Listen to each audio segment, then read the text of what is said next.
I hope many of you have attended my previous webinars, so you already know a little bit about me. I have been both a high school teacher and a college professor.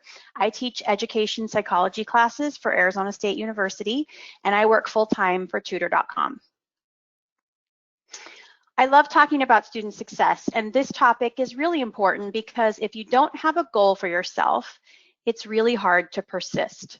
So today we're going to talk about goal setting and how you really do it. We're also going to talk quite a bit about how habits and decisions lead to attaining your goals. So why do we set goals? Goals increase our motivation. As long as they are well within our reach and we believe in our ability to attain them. Goals give us focus and purpose. Setting goals determines a clear pathway to success. Goals, when they are good, can prevent us from becoming overwhelmed, frustrated, or discouraged. Reaching toward our goals lessens our feelings of being disheartened and encourage us to spend time on activities that contribute to our goals. If you have ever been in a place where you feel discouraged, maybe you've been in a dead-end job and you felt like you're stuck, then you know what it feels like when you don't see the clear path to something better. Goals help create that path. Goals also boost self-confidence. When you start making progress toward achieving your goals, it's a big confidence boost, and you can continue to set more ambitious goals. Goals help you to measure your progress. Seeing how far you've come and how much is left to do motivates you to continue working. And goals provide a challenge. To me, there's nothing worse than having no challenge in life, just phoning it in every day, one task to the next. Nothing's exciting, and I'm not feeling a sense of accomplishment. And so, like Lauren said before, that's why goals are really important for everyone. Every January, we hear about New Year's resolutions. Some people get all motivated to reach a new goal, and the research says that by the second week in February, 80% of people have given up already. So why is that?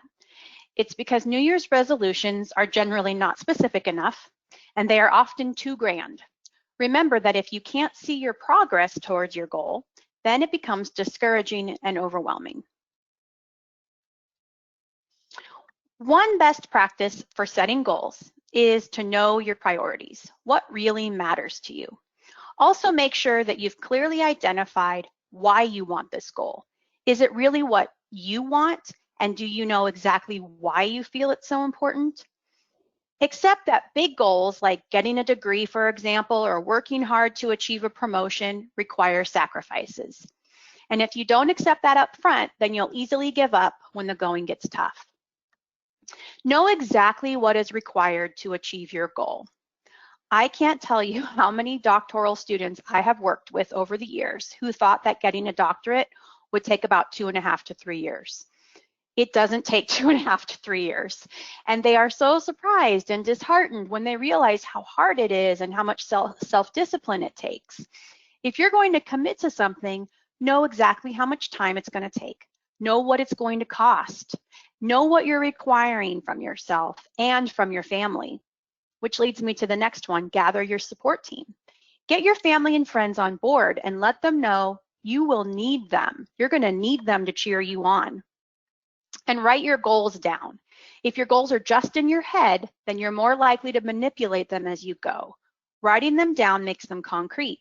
And don't forget to put that goal in a place where you will see it and be motivated by it. Be flexible with yourself. When I was in college, I wanted to work for a news station. For my first 3 years of college, I was pretty laser focused. Then I got a dream internship at the beginning of my senior year for the best news station in my city. I went to work for a semester and quickly realized that I didn't like it one bit. Well, I had to set a new goal, knowing that if life changes, you might have to adjust your goals. And mentally prepare yourself to meet those goals. Ensure that you actually feel motivated by them. If you write your goal down and you just feel dread, think about it again. And don't forget to reevaluate often. Look at that goal. Make sure it's still relevant and meaningful to you, and make sure that you're still making progress. So with all that said, this is how you write a goal. You may have heard of this before. SMART goal setting is a proven method for setting goals that are specific, measurable, attainable, relevant, and time-bound. So we're just going to dig a little bit into what each one of these means. Specific. I want to lose weight is not specific, but I want to lose 10 pounds is. I'm going to start going to the gym isn't specific at all, but I will go to the gym 2 nights a week and once on the weekend for the next 8 weeks. That's very specific, and you will know exactly what you're going to do and how you're going to do it. You can also measure it, which brings me to the second one. Measurable means that it's something you can look at and know, I did that. So I am going to get good grades isn't measurable because what is good? You can manipulate this any way you want and settle for something that isn't what you really intended. But I am going to get 3 A's and 2 B's this semester, or I'm going to get at least 90% on every biology test this semester. Well, these are specific and measurable. You will definitely know if you met your goal. Goals need to be attainable. So this is a true story. I had a student write this goal in one of my classes. I am going to become a millionaire, move to San Diego, and buy a Lamborghini. Now, is that attainable? Well, maybe. I hope so, for his sake. But it's really a dream and less of a goal. And it's okay to dream. Everyone should have dreams. But then what you do is you set your goals as stepping stones to get there. So maybe he could start with something more like this. After graduation, I will find an entry-level tech job in San Diego.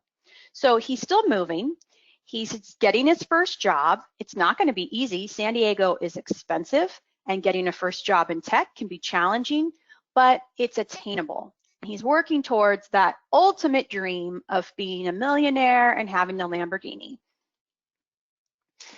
Your goals have to be relevant to your life goals. So the mom in this picture is saying, I will move to Timbuktu where I will start my own nonprofit education company. And her husband is looking at her like, lady, hey, you got 2 kids here. This is not exactly in line with what we set out to do as a family. So what about I will find a job working in the nonprofit education space in my hometown? Now, that's better. It's not to say that her original goal isn't a good dream. It might be, and she might get there. But it's also not really relevant to her life at the moment, perhaps. This is what I'm guessing based on this picture. So relevance makes a lot of sense when you set SMART goals in your workplace. If you've ever had to do this before, like if your boss asked you to set a SMART goal and you work in the HR department, you're not going to set a sales goal. It's not relevant to your job. So when I was a teacher, I had to set SMART goals each year related to my students' learning. I was an English teacher. So I was not going to set a goal that my students had to learn Spanish. So relevance means being relevant to your job, or for personal goals, like we're talking more about here, think of it as being aligned to your life goals, your family, your health, etc. Time bound. This means that you've set a goal and you've given yourself a time limit to reach it. It's not just that you're going to graduate from college. You're going to graduate from college with a degree in HR management in May of 2022. It's not just I will lose 10 pounds, but I will lose 10 pounds by September 30th. If you give your goal an end date, it's more motivating than if it's just out there for you to achieve one day in the future.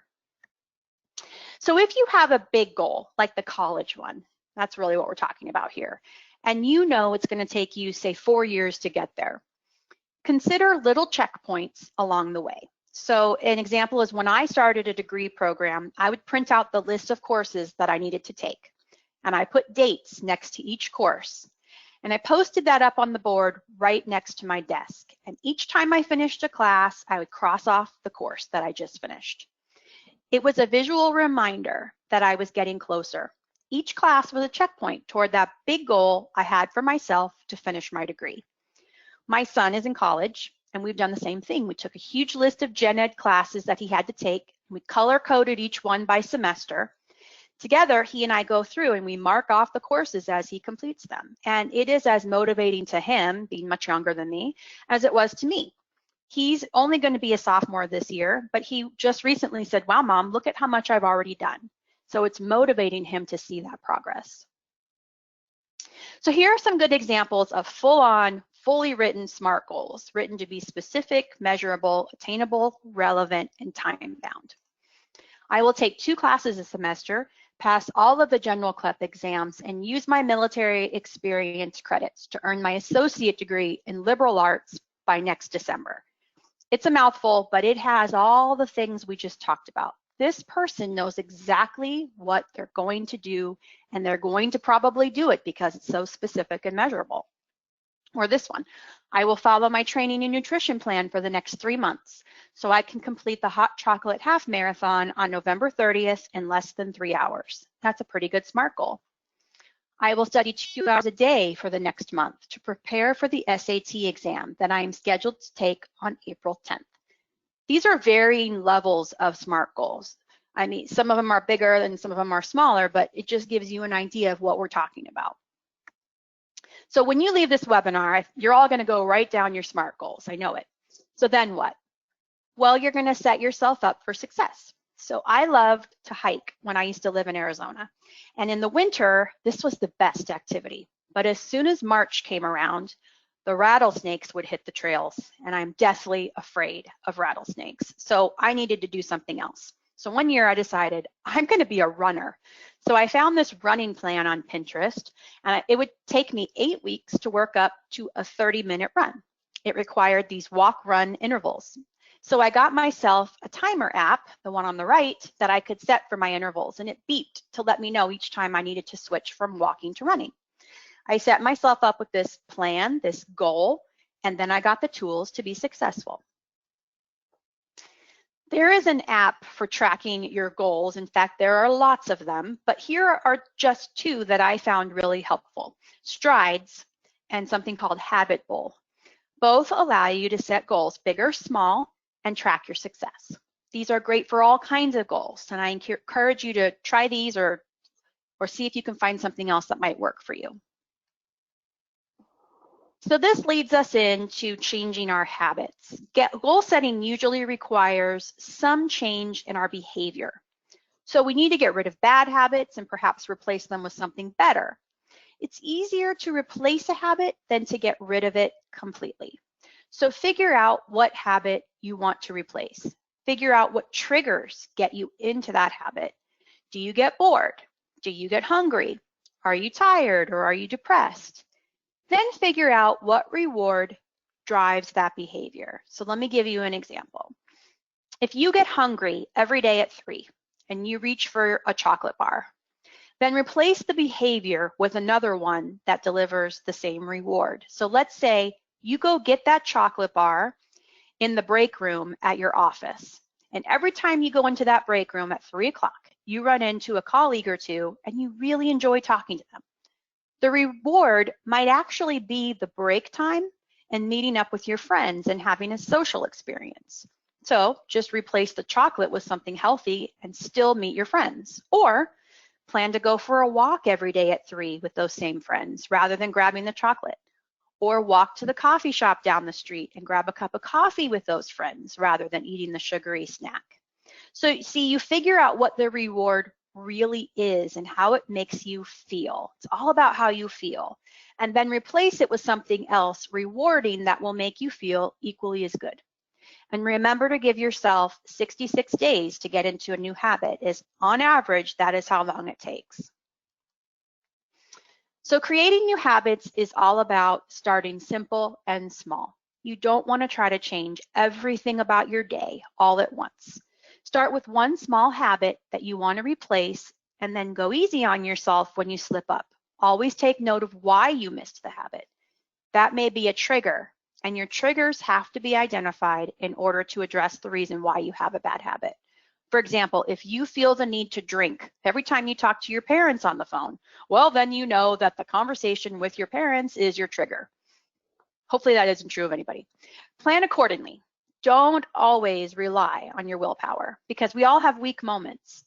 So if your habit is to eat healthy snacks, then you've got to get rid of the unhealthy snacks that are in your house so that you will be less likely to give in to temptation when you do have that weak moment.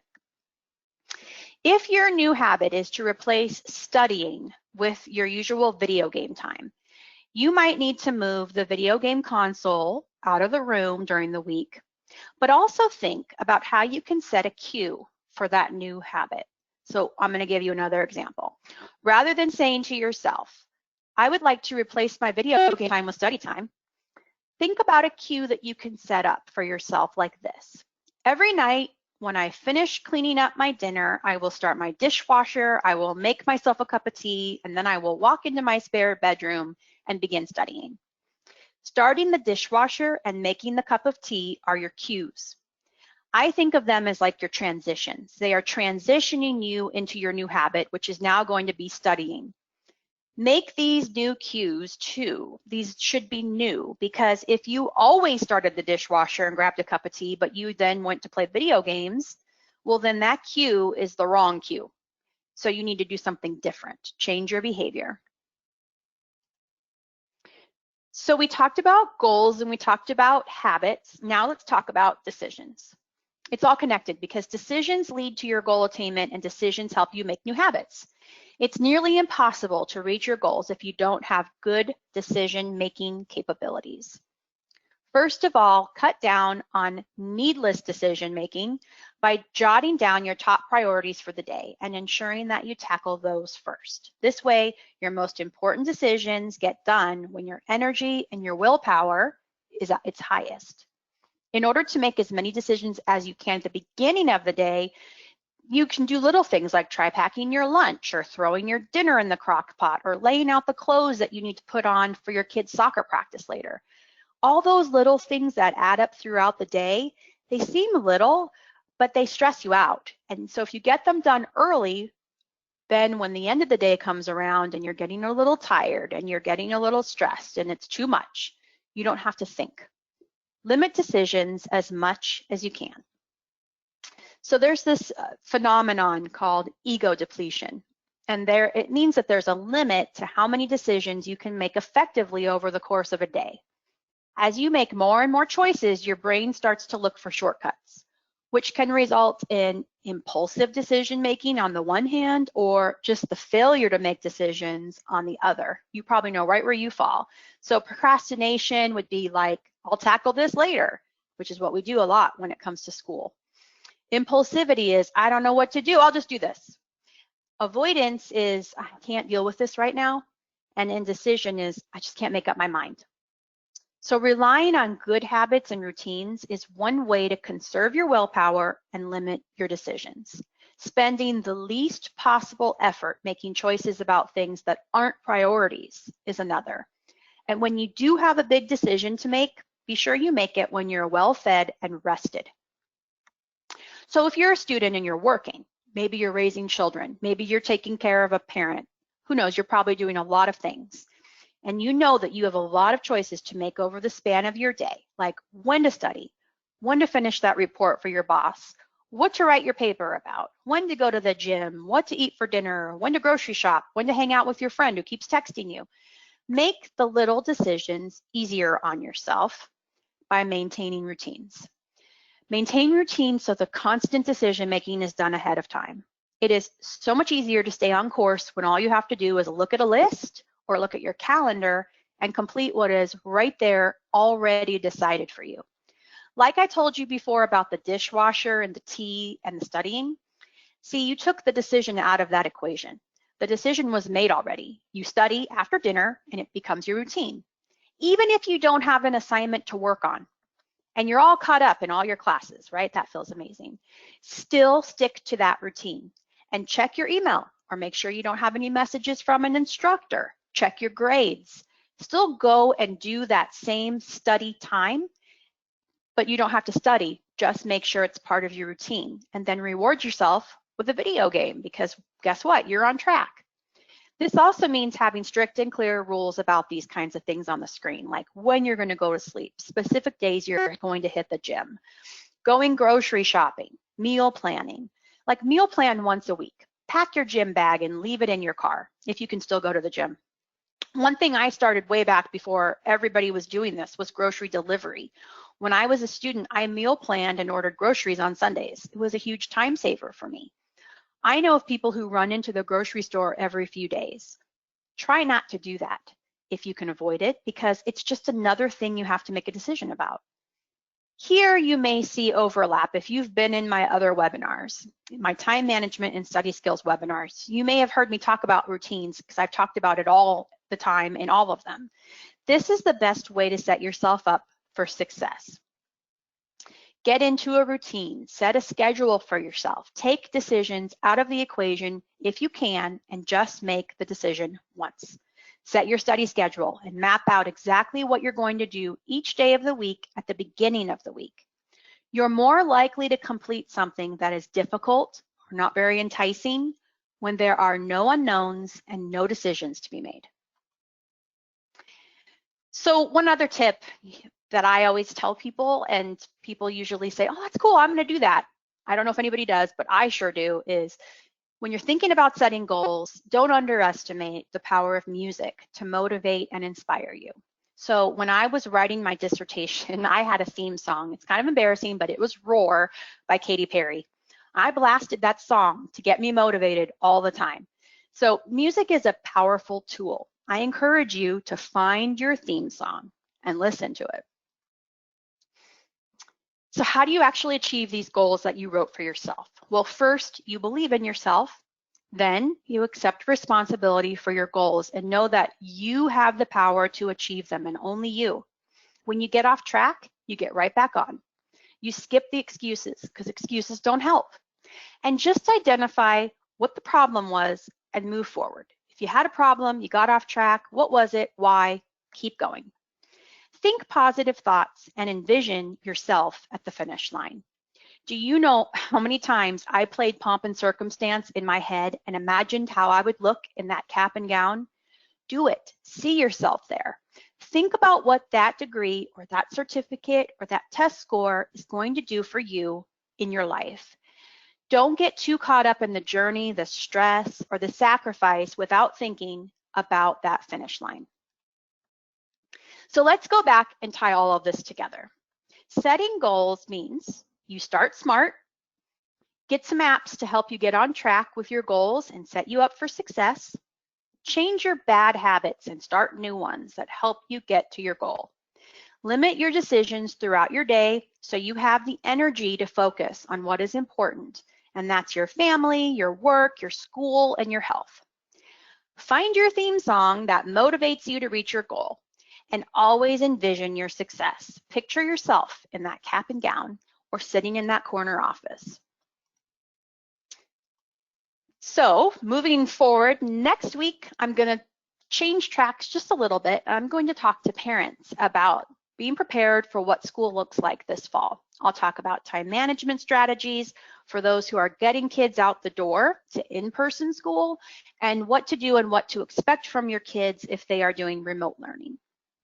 And then after that, the finale to this whole series is I'm going to talk about stress management. We will address financial stresses related to school, how to think about stress, how to prevent it, and then how to just deal with it when there is no getting rid of it. So I hope you'll join me for those.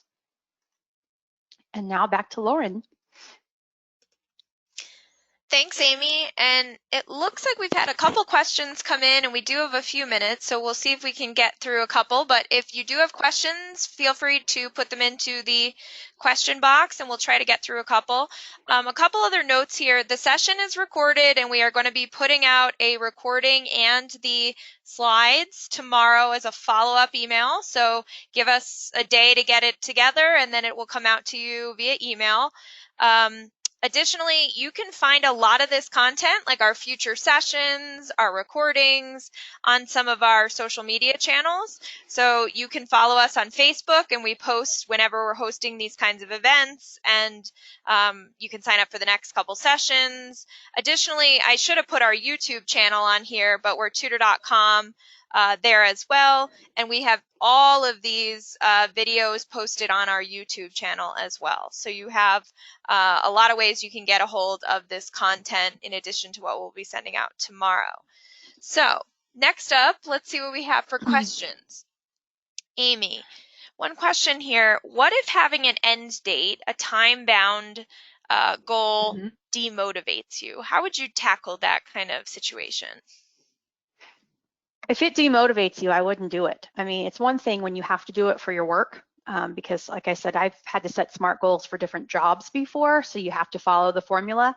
I wouldn't do it if it's demotivating for you and your personal goals. These are your goals. Make it work for you. But the problem with not setting an end date is it's very possible that you will manipulate it to be like, in your head, you're thinking, oh, I'm going to do this year. And then before you know it, you're like, well, maybe next year I'll do this. And so you kind of stretch it out to a point where, to me, that would be more demotivating. But honestly, this is your personal goal. Make it work for you. Okay. One other thing here is, do you have some suggested apps? I know you might have mentioned a couple, but do you have a couple suggested apps for goals related to educational goals? And I know you had a couple that you mentioned when we were doing the time management session. Yeah, I'm sorry if I'm gonna put this slide back up, whoopsie, so you can see it. These are the two best that I found. I looked around for quite a while when I was preparing for this, and I tried several of them, and I found these two to be the best. So these are the ones I recommend for goal setting. But you can look in the App Store. If you literally, whatever phone you use, whatever type of phone, if you just type in goal setting, you're going to find probably 10 different options. And I would just try one, and if it doesn't work for you, delete it. But these two I really liked. Okay, great. I know I personally use my Fitbit app for a lot of my personal Yeah, exercise and fitness and health goals, but obviously everybody's got different kinds of goals out there, and there's really good right. ones probably out there for education. So, Mm-hmm. I think we have time for maybe one more question here. So I think this topic might be something you will be covering in some of the future sessions around stress management, but this is about during the pandemic. Obviously, everybody's a bit stressed out. Do you have a suggestion or some tips that you would follow for that, or is it something you recommend folks come to that session in particular or watch the recording? Yeah, I would definitely recommend come and watch, because I have a lot of tips, but it's like 30 minutes worth of talking about them. But are we talking about the pandemic in general, or the pandemic and you're trying to be a student and go to work and all that at the I same think time? it's Do we know? working from home, whether you're doing student work or Yeah, you're trying to actually, be on conference calls and get your career sure. work done. It's still the same thing. It's all about routines. It's just a different type of routine than you had before. Like, how I said, throw your gym bag in your car. Well, obviously, maybe you're not going to the gym and you're maybe not driving anywhere. So, you still have a routine, though, to make sure that one of the best things you can do when you're stressed is exercise. So that's actually a really good one. But maybe you just walk around your block. That's all you can do right now. Maybe that's what you do. Or maybe you take on running and you try to do with that little app that I just showed. But whatever it might be, it's a routine. It's just finding the routine that works. And that might mean you have to get out and walk several times a day to break up the day. That might mean that you still have a time where you set that cue, where you close your dishwasher and you go into a different room where you do your schoolwork. Maybe it's a different room than the room that you just sat in all day long working, right? So you've changed the place, the location could help. But it's all kinds of setting routines and habits and just making them work, figuring out what works for you in this time. And it's really mostly everything I've said today is also going to help with your stress. It really is. All this stuff is all related. Yeah, and that's one of the things I thought was really helpful as I've looked at the series you've put together for us is all of the sessions we've hosted, they're very short. They're only a half an hour, and some of that is us doing questions. So 20 minutes, 25 minutes of solid content. But the time management kind of plays into the study skills, plays into the goal setting, and then, of course, all of that rolls up into stress management. So we encourage you to kind of watch the series because we think it will give you some really good tips that will help you with your studies and even in your job. So Amy, thank you again for this session for the day. I think that's all we have Thank time for you. today. We're a little bit over. So thanks everyone, and we hope to see you again. Have a good rest of the day.